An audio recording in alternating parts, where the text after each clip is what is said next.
This chapter is colonialism, rural and tribal societies.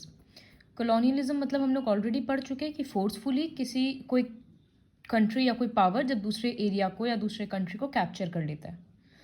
तो colonialism की वजह से रूरल और ट्राइबल सोसाइटीज़ कैसे इफेक्ट हुआ, हम लोग उसके बारे में पढ़ेंगे। हम लोग ऑलरेडी पिछले चैप्टर में पढ़ चुके हैं कि कैसे ईस्ट इंडिया कंपनी स्लोली पूरे कंट्री को कैप्चर कर लिया, कैसे वो लोग ग्रेजुअली एक एक पार्ट कैप्चर किया, बंगाल किया, डेक्कन पार्ट किया, इस तरह से पंजाब वाला एरिया के, इस तरह से धीरे धीरे पूरा एरिया कैप्चर कर लिया। अब इसमें है कि वो लोग जो कैप्चर कर लिया, अब वो लोग उस चीज़ को अपना मेंटेन कैसे कर रहा था, कैसे टैक्स लेता था, गरीबों के ऊपर रूरल एरियाज़ में, विलेजेस में क्या फ़र्क पड़ा और ट्राइबल लोगों के ऊपर क्या फ़र्क पड़ा। तो सबसे पहला colonial agrarian policy and its impact. जो भी कॉलोनियल पावर था, ब्रिटिशर्स मतलब ईस्ट इंडिया कंपनी का जो पावर था, उनका एग्रीकल्चरल पॉलिसी क्या था और उसका लोगों पे क्या असर हुआ। जब ईस्ट इंडिया कंपनी नहीं आया था, लिखा before the advent of east India company, मतलब ईस्ट इंडिया कंपनी के आने के पहले रूरल लाइफ इंडिया में काफ़ी सिंपल था और सेल्फ सफिशिएंट था। ब्रिटिशर्स के आने के बाद बहुत चेंज हुआ लैंड रेवेन्यू सिस्टम में, मतलब टैक्स का कलेक्शन में, एग्रीकल्चर में, सब चीज़ में बहुत ज़्यादा चेंजेस आया, क्योंकि ईस्ट इंडिया कंपनी को खाली मैक्सिमम अपना प्रॉफिट करना था और कुछ नहीं। पहले जो किंग लोग लेता था, वो लोग थोड़ा बहुत लेता था, 50% से भी कम लेता था, ताकि लोगों का भी प्रॉफिट हो। और ब्रिटिशर्स का था कि खाली उनका प्रॉफिट हो, तो ये लोग टैक्स बहुत हाई रेट पे लेता था, जो कि हम लोग आगे पढ़ेंगे। तो as the British empire expanded the amount of revenue also increase. ये लोग को और ज़्यादा रुपया मिलने लग गया जैसे जैसे ये लोग लैंड एक्सपैंड करते गया। तो ये लोग लीगल वे निकाल रहा था कि कैसे हम लोग लीगली टैक्स कलेक्ट कर सकें। तो बहुत सारा अलग अलग मेथड्स था। सबसे पहला method ज़मींदारी system, the permanent revenue system. तुम लोगों को ये लर्न भी करना होगा कि कौन सा सिस्टम कब इंट्रोड्यूस हुआ, बाय हुम। जैसे ये लॉर्ड कॉर्नवालिस इंट्रोड्यूस किया इन 1793। ये एक zamindari system was made a hereditary right of the zamindars under the permanent settlement और द ज़मींदारी बंदोबस्त इन 1793। इसके अंडर में क्या था कि कुछ लैंड है, वो जैसे कोई ज़मीन अगर मेरा है तो आई विल बी अ ज़मींदार। फिर अब मेरे ज़मीन में अगर कोई रह रहा है रेंट पे या कोई एग्रीकल्चर कर रहा है, तो वो मेरे को टैक्स देगा। हम मेरे पास ज़मीन है तो हमको ब्रिटिशर्स को भी टैक्स देना होगा। तो ये ज़मींदारी सिस्टम था। हम ब्रिटिशर को कितना टैक्स देंगे? 89% ऑफ द टोटल रेवेन्यू। मेरे पास जितना भी रुपया आएगा उसका 89% हमको ब्रिटिशर्स को देना होगा। तो यू कैन ओनली इमेजिन कि 89% मतलब कितना हाई होता है। और खुद का मेरा शेयर होगा बस 11% का। तो ये ज़मींदारी सिस्टम था। फिर मेरे पास एज अ ज़मींदार आई हैड द राइट कि हम किसको अपने ज़मीन से निकाल सकते हैं, किसको नहीं निकालेंगे, और ये सब चीज़। जब पेजेंट्स और फार्मर्स लोग रुपया नहीं दे पाते थे, तो वो लोग क्या करते थे, दूसरे ज़मींदारों से उधार लेते थे, ताकि कोई अगर मेरा रुपया नहीं क्लियर कर पा रहा है तो वो किसी दूसरे से जाकर हेल्प लेगा कि एक बार हमको कुछ रुपया दो, हमको इसका अपना रेंट पे करना है, अपना रेवेन्यू देना है। तो दूसरा ज़मींदार क्या करता था और हाई रेट पे उसको देता था। तो बेचारा जो पेजेंट्स है वो लोग बर्डन, मतलब उधार पे उधार वो लोग का चढ़े जा रहा है। और ज़मींदार जो होता था, ऐसे ही करके हम भी बहुत लोगों को उधार दे रहे हैं, तो मेरे को वहाँ से एक्स्ट्रा इनकम और मिल गया। तो ये ब्रिटिशर्स को अच्छा नहीं लगा। बाद में ब्रिटिशर्स तो 89% फिक्स कर दिए, अब उन लोगों को ये नहीं पता था कैसे लोन का भी सिस्टम स्टार्ट हो जाएगा। तो इस वजह से बाद में जितना भी नया नया ज़मीन वो लोग एक्वायर किए, उसमें ये लोग ज़मींदारी सिस्टम हटा दिए। So basically this was ज़मींदारी system, जिसमें एक ज़मींदार को फिक्स कर दिया जाता था और वो ऐसे ऐसे टैक्स देता था। लॉर्ड कॉर्नवालिस उसको इंट्रोड्यूस किया था। Next is ryotwari system. ये साउथ इंडिया में थॉमस मुनरो के थ्रू स्टार्ट हुआ 1820 में। बाद में ये मुंबई वगैरह के एरिया में भी आ गया। इसमें क्या होता था कि जो प्रोड्यूस कर रहा है कल्टीवेटर, वो डायरेक्टली गवर्नमेंट को टैक्स देता था। बीच में ये ज़मींदार का सिस्टम हट गया। रेवेन्यू डायरेक्टली कल्टीवेटर्स के थ्रू जाता था और परसेंट बहुत हाई होता था। इसमें क्या प्रॉब्लम था, देखो यहाँ लिखा है, ये लर्न नहीं करना है but still, under the ryotwari system the tax was not based on the produce but on the potential of the soil. Suppose मेरा ज़मीन का सॉइल बहुत अच्छा है तो टैक्स भी मेरा ज़्यादा होगा। अब अगर किसी कारण से सूखा पड़ गया, बारिश कम आया, तूफान में क्रॉप्स खराब हो गया, तो वो लोग नहीं मानेंगे इस बात को कि प्रोड्यूस कम गया। सिंस मेरा सॉइल अच्छा था तो हमको टैक्स भी ज़्यादा देना होगा। ये सिस्टम का बहुत बड़ा डिसएडवांटेज था। ऑब्वियसली एक डिसएडवांटेज था कि टैक्स बहुत हाई था, दूसरा ये भी था। फिर तीसरा सिस्टम है रुपया कलेक्ट करने, महलवारी सिस्टम। सो महल मतलब ग्रुप ऑफ विलेजेस और लैंड्स हो जाता है। तो महलवारी सिस्टम ये हॉल्ट मैकेंजी के थ्रू इंट्रोड्यूस किया गया था 1822 में। कहाँ कहाँ पर हुआ था? In Gangetic valley, north west provinces, central India, Punjab, ये सब के रीजन्स में। इसमें क्या किया जाता था? 2-3 गाँव को मिलाकर टैक्स भरना पड़ता था। तो अब हर गांव में अपना लैंड है, विलेज, ये फॉरेस्ट वगैरह सब कुछ है। तो जितना भी टोटल रेवेन्यू होगा उसका कुछ परसेंट ब्रिटिशर्स को देना पड़ेगा।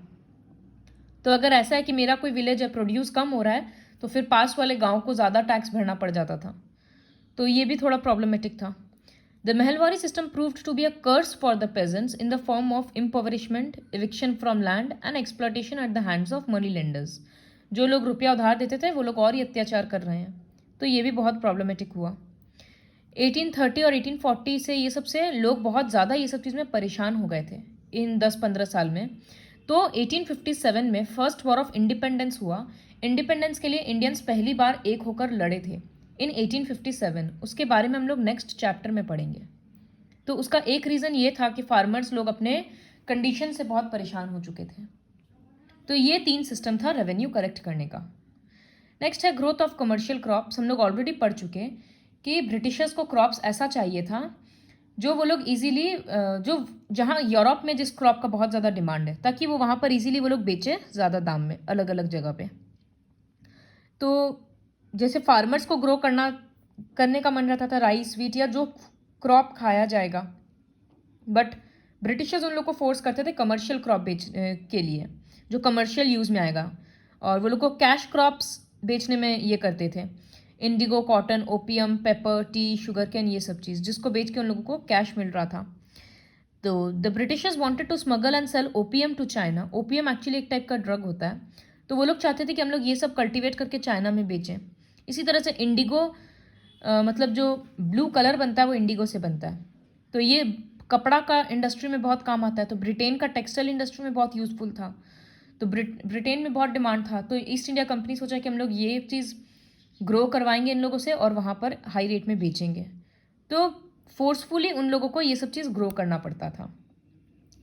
शुगर का वेस्ट में बहुत ज़्यादा डिमांड पड़ा, तो यूरोपियंस लोग शुगर प्लांटेशन वगैरह इंडिया में बैठाने लग गए। तो फार्मर्स लोग जो गुड़ वगैरह प्रोड्यूस करता था, गुड़ को जैगरी भी बोलते हैं, लोकल यूज़ के लिए और खुद के यूज़ के लिए, अब वो लोग को शुगर केन का जूस निकाल कर बस बेचना था। तो इससे उन लोग का प्रॉफिट कम जा रहा था और ब्रिटिशर्स का प्रॉफिट बढ़ जा रहा था। ये तुम लोगों को लर्न करना है कि कौन सा क्रॉप के लिए कहाँ पर ज़्यादा ग्रोथ, कौन सा क्रॉप के लिए कहाँ फोर्सफुली ग्रो करवाया जाता था। जैसे ओपियम बंगाल, बिहार, पंजाब में ग्रो करवाया जाता था। Indigo Bihar, Bengal, cotton Gujarat, Maharashtra, Madhya Pradesh. इस तरह से सबका 2-2 स्टेट्स लर्न कर लेना है।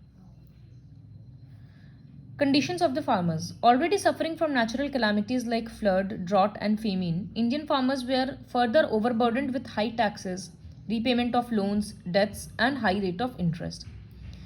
ऑलरेडी फ्लड, ड्रॉट और ये सब का परेशानी चलते रहता था। अब फार्मर लोग को और क्या परेशानी था? ज़्यादा टैक्स दो, लोन चुकाओ, मतलब उधारी कभी ख़त्म ही नहीं होता था। तो इनसे उन लोगों का लाइफ बहुत मिजरी, पॉवर्टी और फ्रस्ट्रेशन भरा हो गया था, जिसके कारण बहुत सारे फार्मर्स लोग लास्ट में मतलब अपना काम छोड़ देते, सुसाइड कर लेते। वो लोग ये सब चीज़ कर रहे थे। वो लोग लैंडलेस लेबरर्स बन जा रहे थे। वो लोग को दूसरे दूसरे जगह पे काम करना पड़ता था, क्योंकि वो लोग के पास खुद कुछ कल्टीवेट करने का रुपया ही नहीं बचता था। Revolts by farmers. When atrocities मतलब अत्याचार, repression and exploitation reached beyond a certain limit, फिर एक रेवोल्यूशन हुआ जिसमें लोग मतलब लड़ाई किए, फार्मर्स लड़ाई किए बेसिकली, क्योंकि अत्याचार बहुत ज़्यादा बढ़ गया था।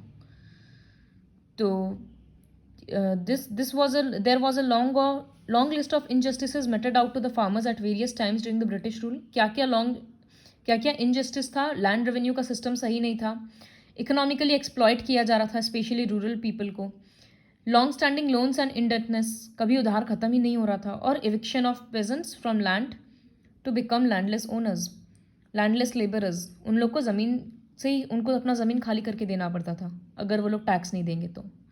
ये सब के कारण फर्स्ट वॉर ऑफ इंडिपेंडेंस हुआ जिसमें फार्मर लोग ये लिए। It was in 1930 that an organization of Kisan Sabha started supporting the cause of the peasants. उसका डू यू नो पढ़ने का ज़रूरत नहीं है. Next is colonialism and tribal societies. The profitable exploitation of peasants made the British greedier. जब उन लोग को फार्मर से इतना प्रॉफिट मिलने लगा तो वो लोग थोड़े ग्रीडी हो गए. उन लोग का नेक्स्ट टारगेट बन गया इंडियंस जो फॉरेस्ट में रहते थे.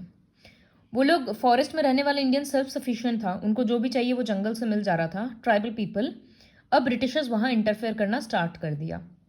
Most tribals like the Khonds of Orissa practice shifting cultivation. बहुत सारा ट्राइबल ग्रुप्स है, Gujjars of Himalayas, Gaddis of Kullu etcetera, Mundas of Chota Nagpur.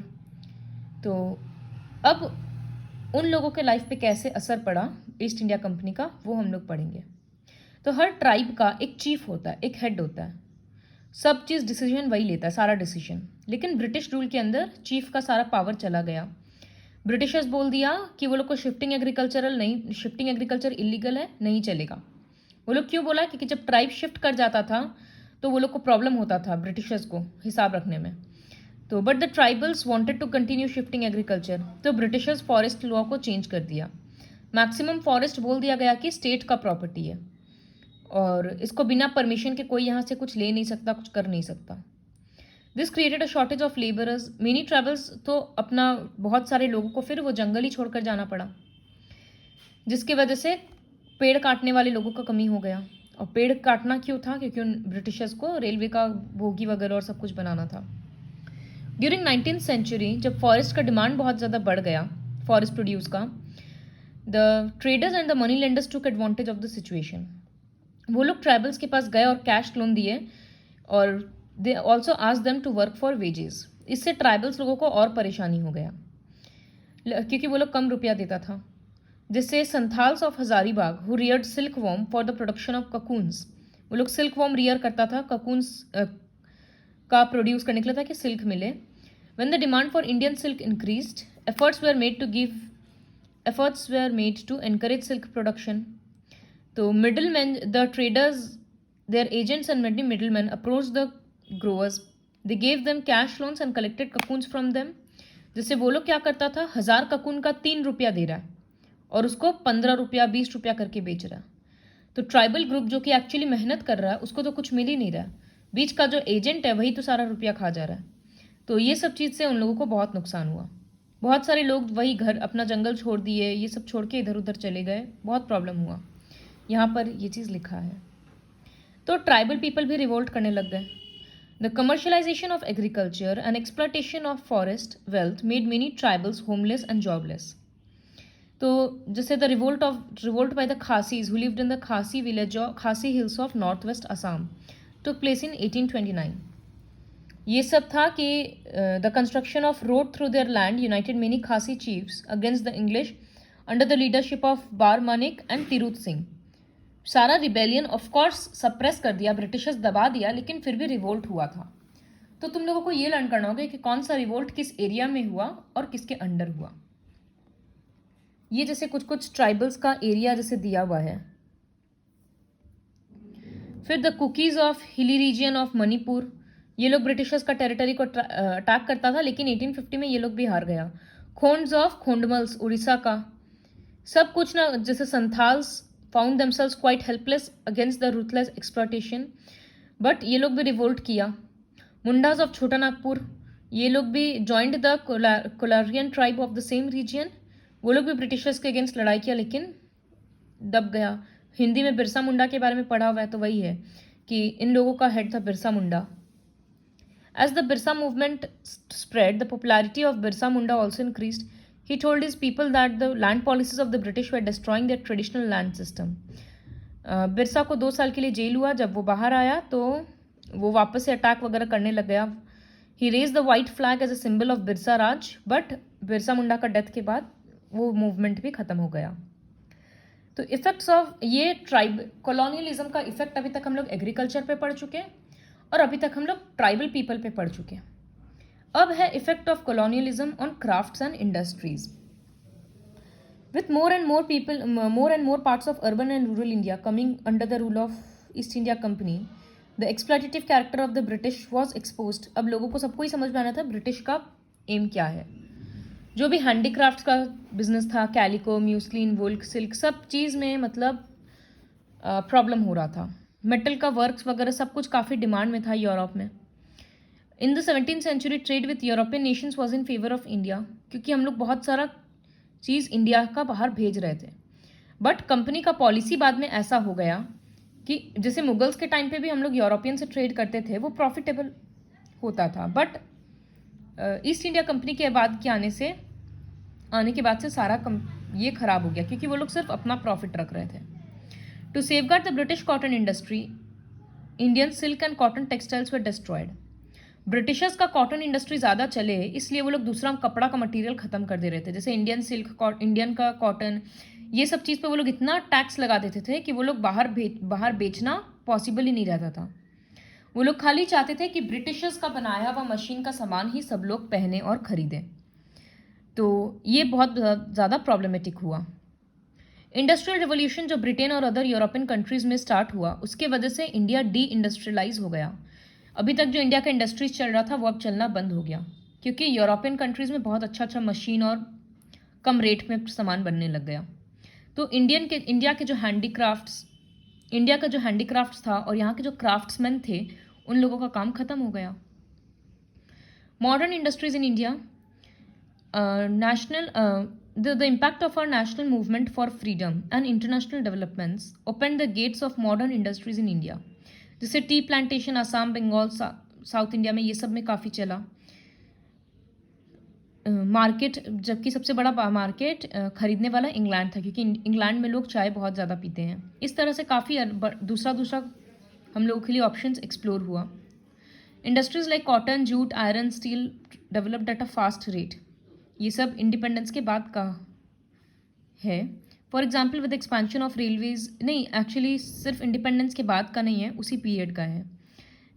Railways के बाद कोल का डिमांड, आयरन और स्टील, ये सब का डिमांड बहुत ज़्यादा बढ़ गया। तो Jamsetji Tata iron and steel company set किए। With the passage of time cement, chemical and sugar industries, ये सब भी ग्रेजुअली डेवलप होने लगा। तो ये था मॉडर्न इंडस्ट्रीज इन इंडिया। ये एक बार ब्रीफ में बताया हुआ है, ज़मींदारी सिस्टम, रियोतवारी सिस्टम और महलवारी सिस्टम। ये टैब्यूलर फॉर्म लर्न करने से भी ईजी होगा। So this is all about colonialism and its effect on rural and tribal people.